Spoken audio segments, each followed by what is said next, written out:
Krishna toys તમારા માટે આજે ટોયમેટ વાળાની કલર ટ્રેક ગેમ લઈને આવી હતી.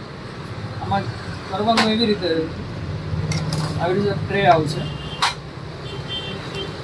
ટોટલ 120 ચેલેન્જીસ આવશે આપણે અને 18 કલર ટ્રાયલ આવશે આપણે.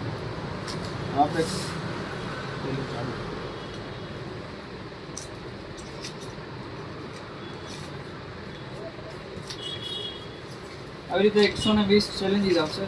પહેલાં ઇઝી આવશે, પછી થોડું મીડિયમ આવશે, પછી હાર્ડ આવશે, પછી સુપર હાર્ડ આવશે. એ રીતે અલગ અલગ ચેલેન્જીસ આવશે અને બધા ચેલેન્જીસના સોલ્યુશન પાછળ આપેલા છે. ફર્સ્ટ વન આપણે ટ્રાય કરીએ.